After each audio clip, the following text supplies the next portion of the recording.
Yesu ashimwe cyane bene data, yewe basuhuza ni Pasteur Gihana mu kiganiro Saveur Divine.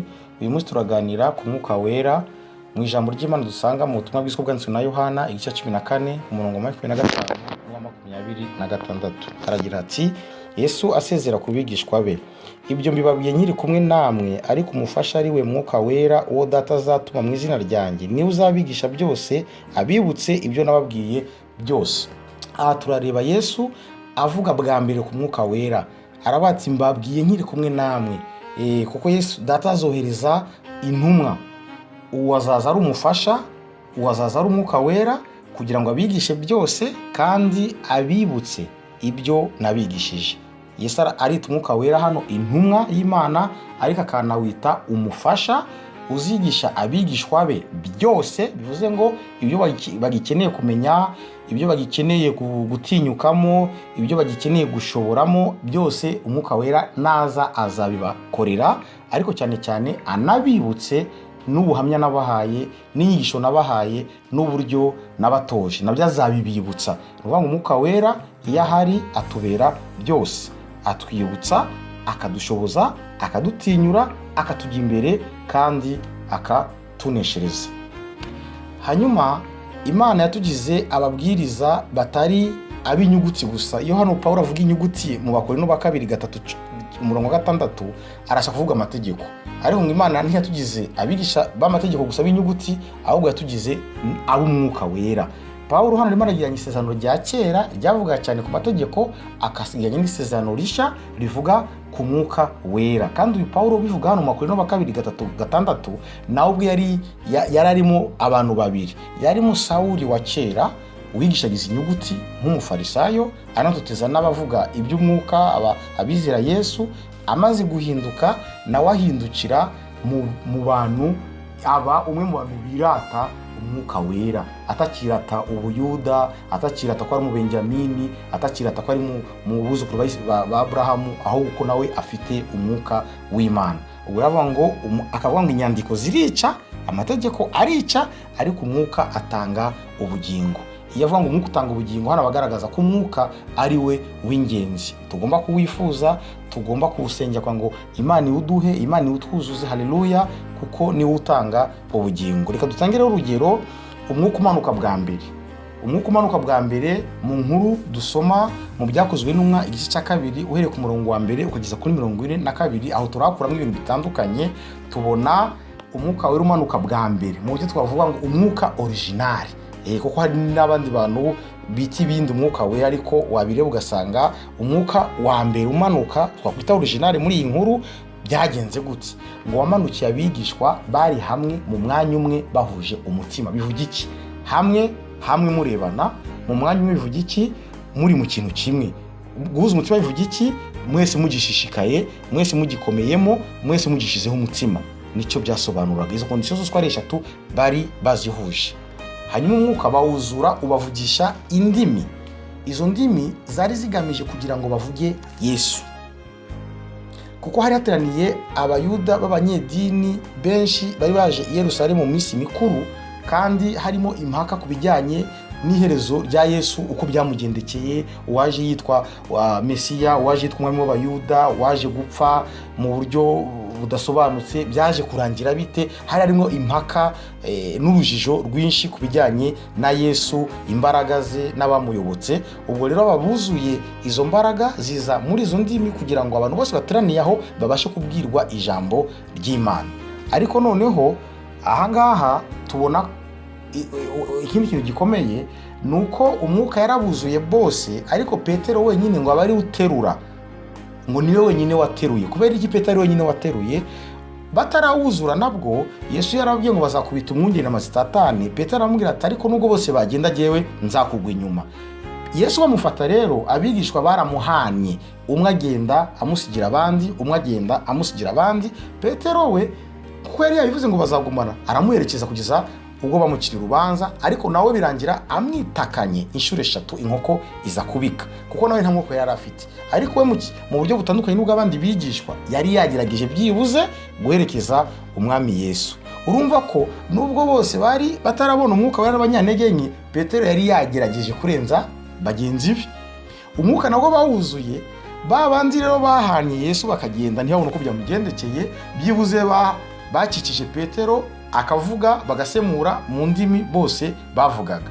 Ariko Petero we yari yahawe amavuta y'indimi ariko n'ijambo none yari rikenewe mu bagabo bose bari bateraniye aho ngaho n'abagore babo n'abana babo. Nubwo umubare w'abakizwa bavugwa ngaho ari abagabo, ariko abantu bose bari aho Petero yateruye amagambo arababwira, kandi nayo ndaza kuyababwira. Imana ishimwe cyane. Rero Umwuka barawuzuye abaha indimi ariko kugira ngo bavuge ijambo.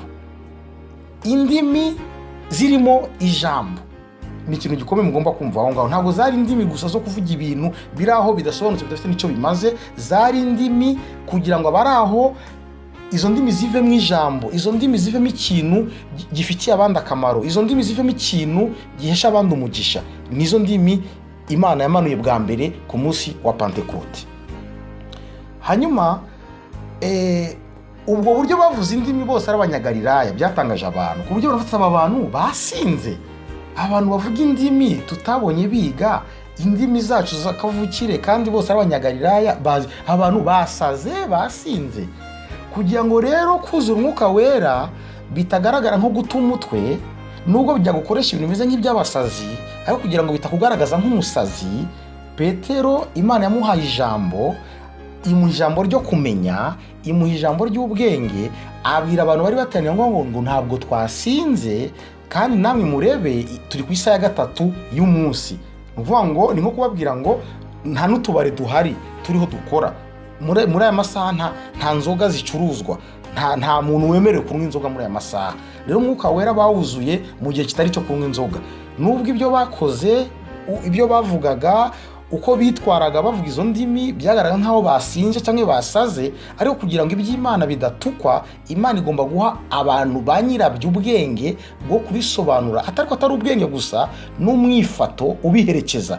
Kuko uvuze iby'Imana gusa ukabura ubwenge, ukabura n'umwifato, rwose kukwita umusinzi no kwita umusazi nizo ngaruka za mbere abantu babigiramo iyo batahise bahabwa ubwo bwenge n'ayo mavuta.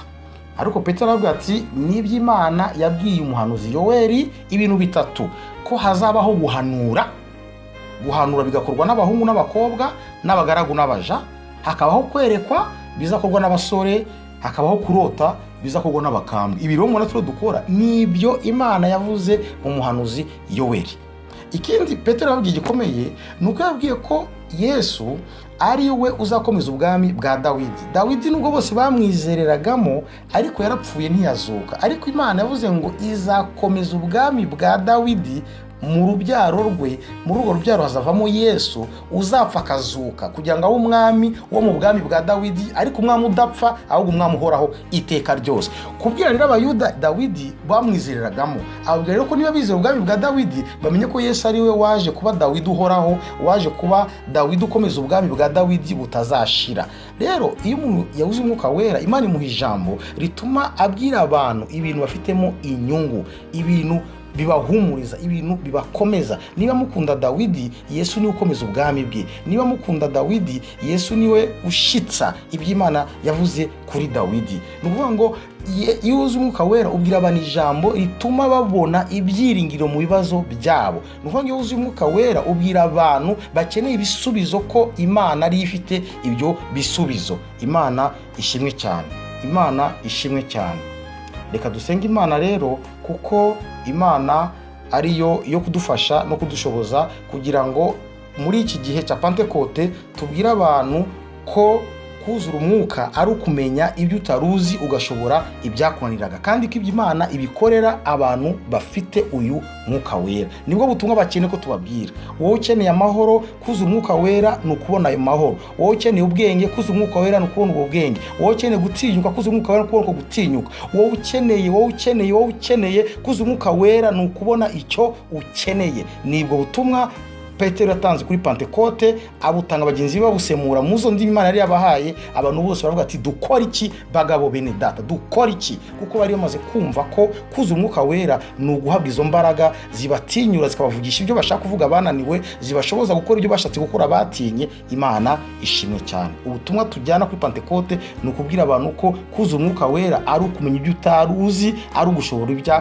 kunaniraga. Haleluya. Dusenge. Mana ndagushimiye ko Umwuka Wera ari utumenyesha ibyo tutari tuzi, ari udushoboza ibyo tutari dushoboye, kugira ngo abona tubikora batatwita nk'abasazi, ahubwo bamenye ko ari ubuhanuzi wahaye umuhanuzi Yoweri, ko mu gihe cya nyuma hari abantu bazahanura, abahungu, abakobwa. Oh haleluya. Kandi hari abantu bazarota, abakambwe. Iki gihe ni igihe cyo guhanura, iki ni igihe cyo kurota, iki ni igihe cyo kwerekwa. Dushobora ibyo tutari dushoboraga, tumenye ibyo tutari tuzi, mu izina rya Yesu. Amen.